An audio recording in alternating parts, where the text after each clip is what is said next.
I'm back down to see Dan. So Dan's going to come out on site again and bring the link. So we're going to have a quick look at what he's been doing. Whereabouts is he? Let's find him. Hello, Dan. Hiya, how's it going? All right, mate. How about you? Good, thank you very much. I was worried about the fact that you've been so quiet when I turned up. I thought you weren't here for a minute. No, that's it. We're all pretty much done now. So we've been creating the mid-link, the 2 trusses and the goalpost frames front and back, and then the common rafters as well. So we've got the king posts, truss rafters, legs. We've got some nice curved braces for the entrances as well, nice and thick and chunky. Yeah, lovely, aren't they? Purlins are all jointed, notched, ready. And then the last job now are just the common rafters, and they're going to be oak. And we've got some nice 120 by 65mm rafters in there. So it's going to be great. They're going to look a treat, aren't they? Absolutely, yeah. So here's all your fine work. So these are the cords, of course. That's the notch for the purlins there. The other ones went in a treat, didn't they? They did. Again, individually measured, because they are slightly different. So everything's got to be individually measured, and each, every notch is going to be slightly different. But yes, the nature of the beast really with the oak, a couple of mil here or there, so it should all fit. I was amazed when we put those king post trusses in, and when I got my ridge to go in, I was actually amazed how close to centre everything was. You know what I mean? Yeah, because with the timber framing, you'll work to datum lines all the time, so it's not necessarily how thick a piece of timber is. You're working to lines rather than the oak itself. Yeah. So if you've got any deviations and stuff, it really doesn't matter. So that's where my work can run in line with yours. Yeah, no, it's been really good actually, because as I said before, this is the sort of thing I get out of bed for in the morning, to be able to make something like this. But when you've got a project where you've got to do it all, I can't physically do everything. No, that's right. And but it's a real nerve-wracking situation for someone like me to let go, because I am such a fanatic when it comes to for sure. And you're a perfectionist as well. You can see it in your work. But and the same for me. It's just you've got to have the trust, haven't you? But I know your work is absolutely top job. So. But I do get a lot of satisfaction as well when I look at something and I think to myself, well, I definitely couldn't have done a better job than this. And it's great though, isn't it? And I think that people forget that the crafts, no matter where you are in the world, there are people who are capable. It's just it's unbelievable. It's just gelling with the right people. Absolutely.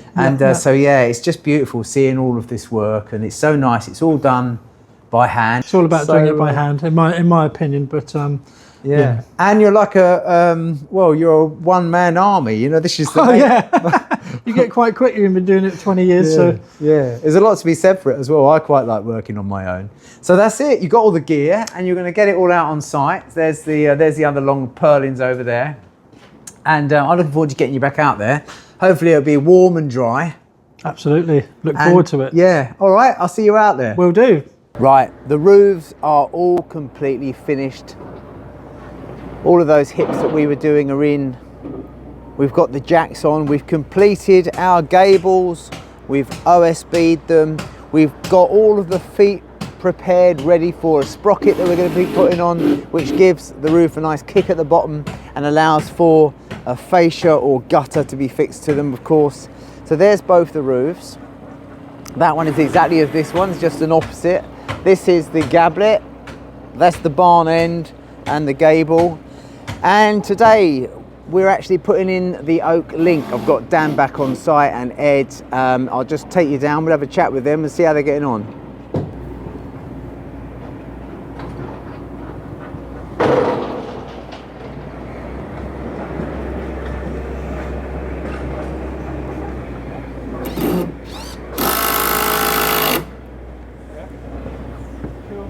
So we're getting the link in now, all right, Dan? How's it going, okay?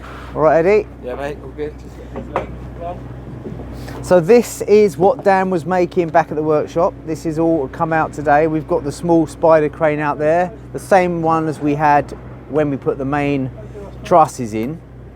So the first job is get everything braced up and held and plumb, and then we're going to crane in the trusses. I'll walk round now, show you what we're doing. So this is exactly the same as the other end, of course. You can see that we've put our eave closing course through the noggins there, which when the cladding comes up, it'll all meet underneath the roof really nicely. And we've got a really nice sprocket piece on the end of here as well, which we're going to make up and fix on, and then it's ready for covering in. Got a bit more bat safe to go on these gables now we've finished them, which we need to put on. So there's the spider crane doing its thing. There's the trusses, there's the purlins, and they are the rafters over there. So yes, it's all looking really good. Dan's just pegging up at the moment.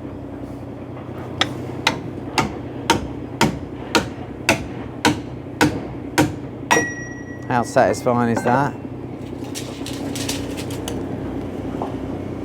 So far so good. Yeah, it's looking great, Dan.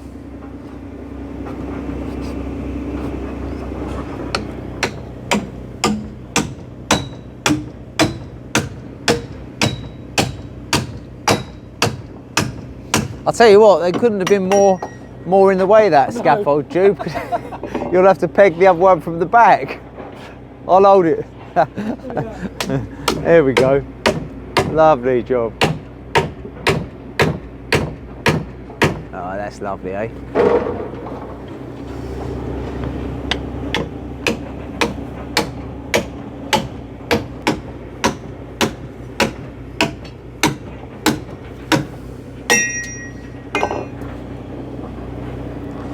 Eddie's over there looking at marking something.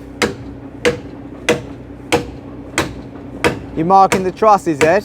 Yeah, so I'm finding the centre and then we've got... If you wanted to just cut 2 bits of timber 1 metre long and fix them on, Yeah. so we just land them against the timbers without having to, Yeah. yeah? Then we'll be looking good as well, so. Right, let's crack on. Yeah, left one.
That's it, man.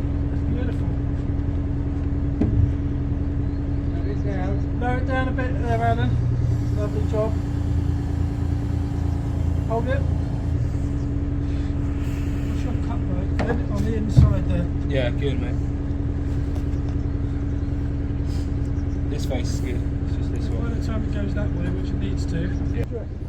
So it's nice and plumb, that. Beauty. Well, the weight of it will hold it plumb, won't it, Ed? Yeah. Put these screws in your pouch there, right? Yeah, let me get some fixings. So the lads carried on and they got those craned in and all set out really, really nicely.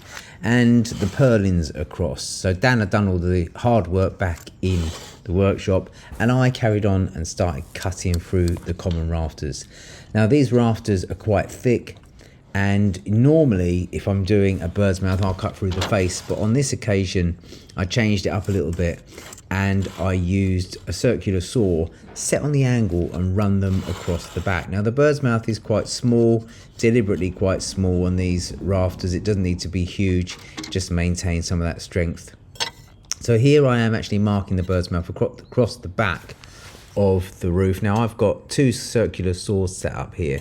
The roof pitch is 50 degrees, and so I'll set one saw at 50 degrees and one saw at 40 degrees, which is basically creates a corner, a right angled corner.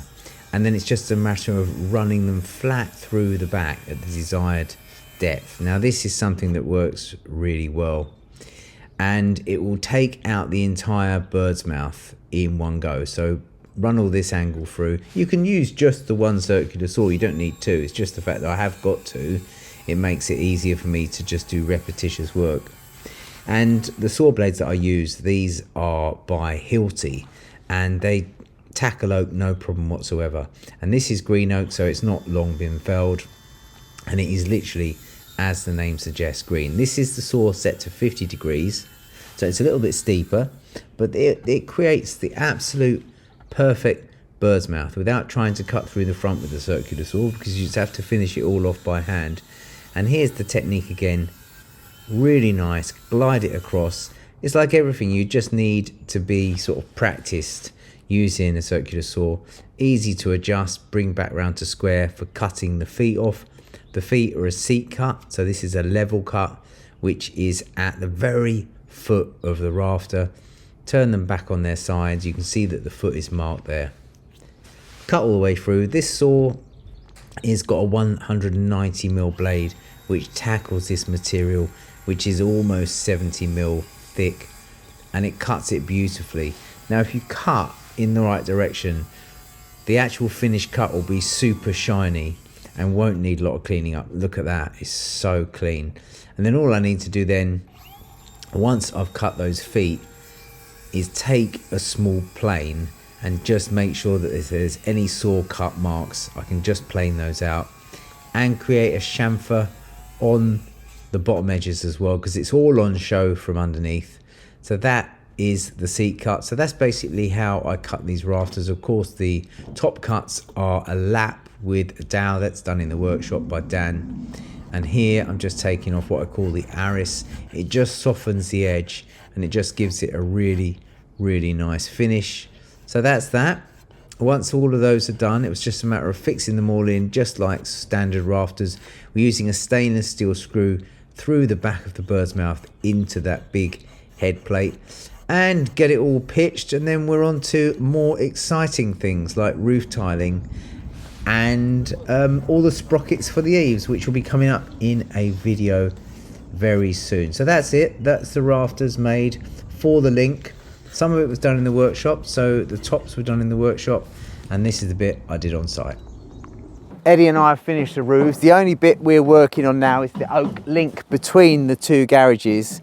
We've just got a few rafters to put in, and this is a really good part for me because we've had some terrible rain and wind and all that sort of stuff. And Jack's guys, he's got his own team of roofing contractors, fabulous roofing contractors, and they're here now just getting all of their membrane over, getting it in the dry, as we say in the trade. And it's so nice because when it rains and I've been building a roof or a timber structure and it's really hard to cover it up, you kind of lay there at night hearing the rain, and I just keep thinking, oh, that wood is getting wet. It doesn't really make a lot of difference. As you do drive around, you'll see loads of building sites that are uncovered. It's just the nature of the beast. But it'll dry out, and even the fact that you get a bit of rain, you get a bit of wind, it's amazing how quickly the wind will blow through and dry that surface water off. We'll go and take a quick look around them as well. What do you want on the radio, Ed? Well, it'll have to be fixed radio. It'll have to be fixed radio, won't it? So basically, the two garage roofs are exactly the same. When I say exactly the same, they're millimetre perfect. We've got exactly the same components in each roof. And while we were doing the cutting, we just literally do that. We just cut everything, repeat everything. No matter whether it's this rafter and I put it here or there or on the other roof, it's going to fit, okay? We make sure when we set a roof out, we don't have to start fiddling and fixing. We're just going to cut and we're going to fix. And my old lecturer used to say, cut and fix, don't cut, fiddle and fix. And that stuck in my mind. So, gable here, part gable there, got a hipped end and a little gablet on it. We'll go and have a look at those. These are some of these oak rafters that we're just cutting in at the moment. Green oak, heavy as anything. I mean, some of these rafters weigh nearly as much as me. We've just got the bat safe to go on these gables. As I say, this has had a load of rain on it, but it's absolutely fine. We'll let the wind blow on that today. So we've still got our eaves finished to put on here. We've got a sprocket piece which goes on the top here. We're also venting at this position as well between the sprocket pieces. There'll be a separate video about that as well. But in the meantime, we'll let the lads get it all covered in and we'll be able to work inside in the dry.